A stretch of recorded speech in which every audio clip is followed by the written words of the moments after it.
Dari peristiwa kriminalisasi yang kami lakukan, betul-betul terjadi sebuah perendahan hukum. Hukum tidak ada lagi di negara ini. Keliru, ini sebenarnya barisan sakit hati. Sudah dendam, dendam dan belum move on. Dulu saya pernah sama-sama dengan mereka. Oh gitu. Saya ada di sama-sama. Dalam Fufu Fafa. Gulingkan Jokowi kan saya sama-sama. Tapi karena permainan mereka ini sudah terlalu berlebihan. Negara luar sementara memikirkan bagaimana ini negara mereka tuh akan maju, kita masih berkelahi gara-gara ijazah. Dari situ sudah sekitar 4 bulan saya keluar dari tim mereka, saya sendiri lawan mereka kembali. Karena bagi saya mereka mengklaim menuding yang tidak berdasar dan tidak berdata. Yang terlibat dalam itu kan Pak Rosuryo dan teman-temannya. Ya, ada yang lain lagi itu. Banyak. Itu ibu-ibu, maaf ya saya minta maaf. Oknum-oknum relawan Anies semuanya. Berarti di balik proyek ijazah ini ada relawan Anies gitu. Oknum-oknum, tidak semuanya.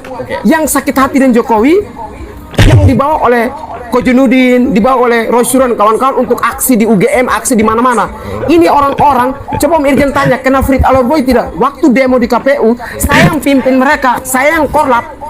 Gulingkan Jokowi di depan KPU, Bawaslu, DPR. Saya korlap utama, demo pertama, demo kedua, ketiga baru saya lepas, saya kasih ke orang lain.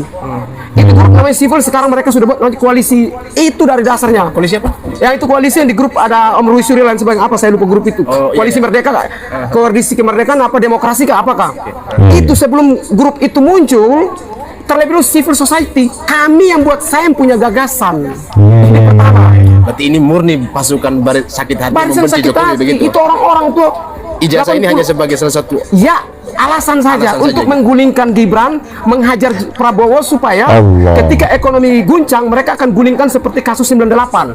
Tarik mereka, Prabowo digulingkan, Gibran digulingkan. Dulu saya itu dipersekusi pendukung kaum kamu itu, yang ditipu oleh kaum kamu itu, pencuri nasab, ngaku-ngaku keturunan Rasulullah. Pendusta kamu itu, mau menjajah negeri kami dengan wajah cantik dan tampan kalian itu, dengan hidung mancung kalian membohongi kami umat Islam. Gak usah ikut campur urusan politik. Kalau kamu sendiri gak jelas warga negaraannya, kamu orang Indonesia, kamu cinta NKRI. Banyak teman-teman saya yang meminta saya mengupas tuntas tentang orang-orang Yaman ini. Tapi saya bilang saya belum ada waktu untuk mengupas itu. Saya pikir nanti sajalah. Tapi ketika saya dikirimi puisi si Rahma Sarita ini, saya akan mengeluarkan unek-unek tentang orang Yaman di negeri tercinta ini. Saya sebagai warga negara Indonesia yang mencintai negeri ini, saya tidak mau rakyat Indonesia terus-menerus dikotori pikirannya oleh kebohongan-kebohongan gerombolan Yaman ini. Mereka ini ingin menguasai pikiran rakyat Indonesia dengan narasi-narasinya. Pertama-tama, mereka menjajah pikiran umat Islam di Indonesia dengan kebohongan demi kebohongan. Mereka menjual ayat, menjual hadis, menjual kuburan, menjual ludah, menjual rambut, menjual cerita-cerita bohong. Katanya Habib ini begini, Habib itu begini, Habib itu bisa begini, bisa begitu, bisa begini, bisa begitu. Dan sebagian besar umat Islam percaya dengan ocehannya karena mereka mengaku turunan Rasulullah Shallallahu Alaihi Wasallam. Mereka jual nama Rasulullah. Jadi gini, sejak FPI HTI itu terafiliasi dengan pihak-pihak luar, nah itu mereka jadi berubah. Pihak luar ini maksudnya di luar negeri? Luar negeri. Ada yang membiayai dari luar negeri? Dari luar negeri. Uni Eropa atau Eropa? Ya dari Inggris, dari Amerika tuh saya udah dengar gitu. Nah mereka berubah setelah itu. Misinya apa itu? Misinya itu ya, kalau saya tangkap gitu ya, kan nggak mungkin dong mereka ngomong ke saya misinya ini, emang saya siapa, kan saya bukan yang terpresentasikan yang nampak itu misi mereka itu memang ingin menguasai Indonesia. Menguasai Indonesia. Jadi mereka itu mendapatkan kucuran dana itu memang tujuannya hanya untuk Indonesia ini agar tidak dipimpin oleh orang-orang yang tidak pro asing gitu loh. Yang akan menghambat orang-orang asing menguasai Indonesia. Selama ini nih, teman-teman kalau Abang kalau ingin tahu hasil sumber daya alam kita ini yang ngelola siapa? Apakah Indonesia? Asing. Asing. Yang ngelola asing. Asing itu sebenarnya menjajah kita itu. Selama kepemimpinan Bapak Soeharto, Bapak SBY, dan tidak ada yang berani untuk mengusir mereka dari pengelolaan hasil bumi, nggak ada yang berani. Dan ketika Pak Jokowi itu benar-benar berperang, walaupun berperang sendirian. Karena apa? Di kiri kanan Pak Jokowi itu ternyata juga terafiliasi dengan orang-orang asing ini. Nah, organisasi HTI FPI itu dianggap bisa mewakili mereka, mempengaruhi suara rakyat Indonesia yang mayoritas Muslim. Oh, oke. Segmentasinya lebih kepada Muslim. Teman-teman atau masyarakat Muslim ya. Gitu. Kalau mereka bisa menjual ayat-ayat atau apa, pasti nanti mereka akan didukung oleh umat Islam kan. Nah, ketika ada suara banyak mendukung FPI HTI yang dia ini kaki tangannya asing, otomatis asing dengan mudah tetap mencengkram Indonesia dengan mudah. Tapi sayangnya mereka ketemu Jokowi ini menghambat langkah-langkah FPI dan HTI. Tapi Pak Jokowi malah bilang anti asing. Nah, itu ya strategi mereka. Padahal mereka juga justru mereka yang memulai gitu. Betul. Dan yang mendukung mereka bukan dari Cina, yang mendukung Pak Jokowi dari Cina. Yang mendukung mereka dari Eropa. Nah, ini sebenarnya yang memang harus terus-menerus diinformasikan kepada rakyat Indonesia. Hati-hati dengan kelompok-kelompok orang yang menjual agama ini. Di dunia ini kan jualan yang paling mahal itu, laris itu ya. Di Indonesia ini kenapa FPI HTI cepat berkembang? Karena mayoritas Muslim dan mereka gampang terdoktrin. Karena ini orang ini jualan agama. Dan kenapa Pak Jokowi membubarkan? Karena selama Pak Jokowi melawan orang asing ini terhambat juga oleh mereka. Karena mereka setiap Pak Jokowi ingin membuat sesuatu, merebut blok rokan misalkan, mereka tuh ntar ada demo gulingkan Jokowi. Ingat nggak? 2015 Pak Jokowi mau digulingkan, itu Pak Jokowi ingin merebut blok mana? Nah, ketika ormas mereka dibubarkan, double ormas ini dibubarkan, mereka ini muncul dendam yang teramat sangat. Karena apa? Pertama, kucuran dana tidak ada lagi.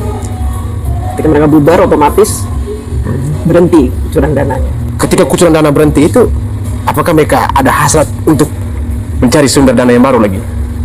Yang jelas mereka punya kucuran dana dari mana-mana. Mungkin yang dari sini berhenti, tapi yang di sini masih membiayai. Kan kita nggak bisa sebut namanya ya, masih membiayai.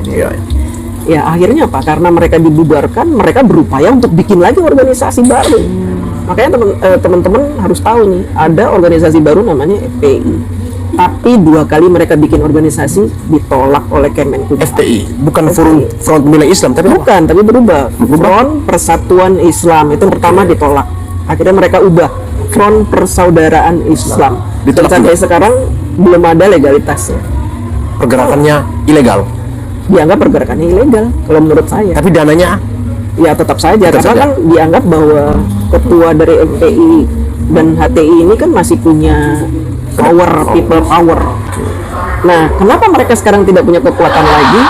Karena tahun 2019 kalau nggak salah ya, ada Kiai NU yang namanya Kiai Madudin itu menemukan sebuah riset bahwa ternyata yang namanya Habib-Habib itu bukan keturunan Rasul. Artinya apa? Selama ini umat Islam ditipu mentah-mentah oleh mereka. Yang menggalang kekuatan Islam ternyata si penggalang ini bukan turunan Rasulullah. Lalu selama ini kita menganggap beliau ini mau mendukung beliau ini karena apa? Karena kita anggap ini cucunya Nabi junjungan kita. Nah, ketika Imaduddin membuat temuan, akhirnya mereka melemah. Jadi walaupun mereka sudah bikin organisasi baru dengan nama yang sama, kekuatannya tidak seperti dulu sebelum dibubarkan. Salah satu kegiatan sekarang yang paling muncul di permukaan itu apa? Ijazah palsu. Ijazah palsu itu salah satu proyek besar yang harus mereka tuntaskan. Karena apa? Harapannya kalau proyek ijazah palsu ini sukses, mereka menjadikan Pak Jokowi pesakitan di pengadilan, maka otomatis Pak Jokowi itu yang sudah membuat undang-undang hilirisasi, membuat banyak undang-undang untuk pembubaran FPI, pembubaran HTI itu dianggap gugur. Kalau gugur berarti mereka ingin bergerak lagi, tumbuh lagi. Berarti dengan pergerakan ini berarti ada seseorang yang mereka ingin dorong untuk memimpin lagi. Kira-kira ada nggak siapa yang diinisialkan itu? Ya ada. Ada. Mereka sudah punya calon sendiri untuk menggantikan Pak Prabowo. Nah sebenarnya gini, mereka menyerang Pak Jokowi, tapi ujung-ujungnya mereka ingin menjatuhkan Prabowo. Itu sebenarnya ujung-ujungnya. Berarti narasi mereka bahwa mereka mencintai Prabowo Itu bullshit. Gitu.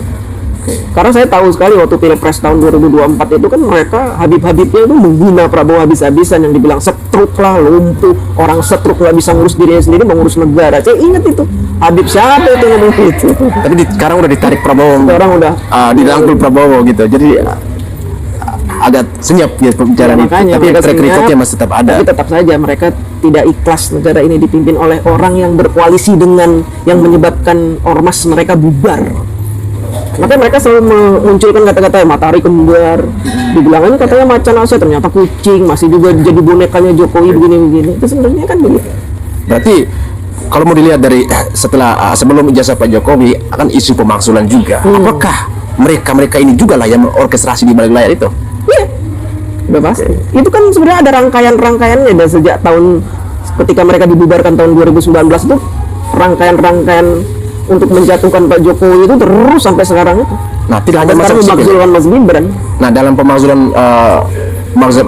Mas Gibran ini kan Wapres kita kan ada forum purnawirawan dan juga ada masyarakat sipil. Nah, itu. Kira-kira yang melihat peranan mana yang paling kuat nih antara masyarakat sipil yang terafiliasi dengan FPI HTI yang lama dan juga forum purnawirawan jenderal ini, kira-kira apakah forum purnawirawan jenderal ini juga turut memberi support kepada FPI dan HTI? Itu forum purnawirawan jenderal itu kan nggak semuanya ikut, hanya orang-orang yang memang sudah terafiliasi dengan HTI FPI sejak tahun 2014. Yang mereka menamakan forum, kemudian hanya menyebut jenderal ini, nggak semuanya. Mantan jenderal itu banyak yang waras, yang nggak waras itu hanya beberapa. Berarti keterlibatan untuk ormas ini tidak hanya masyarakat sipil ya, sejatinya. Ya, iya, tidak hanya masyarakat sipil, tapi mantan jenderal ini kenapa dimunculkan? Karena ya biar untuk unjuk gigi loh, kita ini hebat loh, ada mantan jenderal gitu.